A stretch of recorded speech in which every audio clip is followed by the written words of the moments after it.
Akukho okuyovimba icebo laNkulunkulu. uNkulunkulu masevumile kuzokwenzeka. Whether uyakholwa uNkulunkulu or awukholwa asazi, kodwa uNkulunkulu uyayihlela into yakhe and ngesikhathi ezokwenzeka ngaso akekho oyokuvimba. Sabo siyanibingelela insizwa le ushisa amabhodwe engomeni emnandi laphana Firefighter kwi-albhamu entsha kaMzukulu eshisa iyikhotha enamamiliyoni amaningi.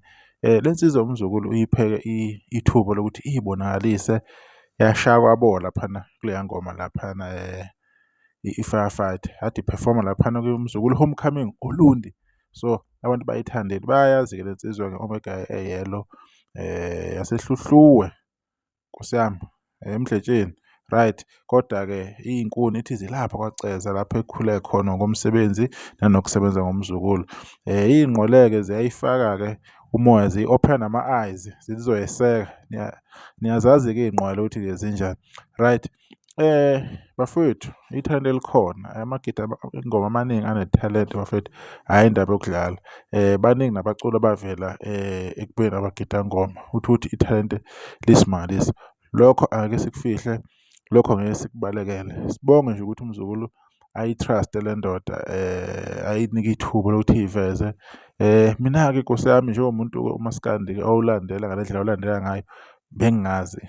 Abaningi ngiyazi bayayazi, bayayazi futhi ithalente lomfowethu ukuthi lihamba kanjani. Kodwa-ke ngelinye ilanga siyathemba ukuthi-ke nayo iyothola amandla, uNkulunkulu ayibusise, ayikhumbule naye, naye yenze okwayo emhlambeni ngelinye ilanga uma sekumele kufike isikhathi ukuthi ikhule ngokomsebenzi, right-ke. Le albhamu-ke ilokhu ikuvezile-ke okuningi, isisivezele-ke le nsizwa-ke oshisa amabhodwe ecula kamnandi kakhulu.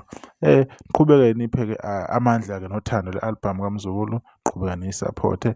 Njengoba nibona nje ziningi kangaka izinto ey'vela ngale albhamu, kuyakhombisa ukuthi impela icatshangwe le albhamu bekunesikhathi-ke ihlelwa-ke, yingakho iphume iyimbumba kanje. Iy'ngoma ziwu-17, amamiliyoni ayisithupha. Nisale kahle, sodibana ngokuzayo. Ngiyabonga ithuba.